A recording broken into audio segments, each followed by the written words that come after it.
आपलं वाटोळं झालं. हिंजवडीचा IT park राज्यातून बाहेर चाललं. अजित पवारांनी पुण्यात मेट्रो कामाच्या पाहणी दरम्यान सरपंचांना सुनावलं. आपलं वाटोळं झालं. राज्याच्या अर्थमंत्र्यांच्या तोंडून सत्य बाहेर आलंच. अजित पवारांच्या वक्तव्यानंतर वडेट्टीवारांची टीका. सरकारला उशिरा शहाणपण सुचलं. अजित पवारांच्या हिंजवडीतील आयटी पार्क बाबतच्या वक्तव्यानंतर सुप्रिया सुळेंची टीका. संकट दूर होऊ दे. रमी खेळल्याच्या आरोपावरून अडचणीत आलेल्या कोकाटेंचं शनिदेवाला साकडं. अडचणीत सापडलेल्या मंत्र्यांकडून शनिदेवाच्या दर्शनाचा सपाटा. अडचणीत सापडल्यानंतरच शनिदेवाची आठवण. कृषी विभाग आणि समाज कल्याण विभागाला पीडा लावणाऱ्या दोघांना दूर कर.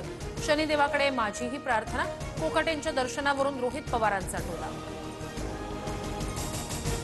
सोमवारी किंवा मंगळवारी माणिकराव कोकाटेंबाबत निर्णय. कोकाटेंसोबत चर्चा करणार अजित पवारांची प्रतिक्रिया. मुख्यमंत्री कार्यालयाच्या सूचनेनुसारच बैठका. शिरसाटांच्या परवानगीची आवश्यकता असल्याचं वाटत नाही. माधुरी मिसाळ यांचं वक्तव्य.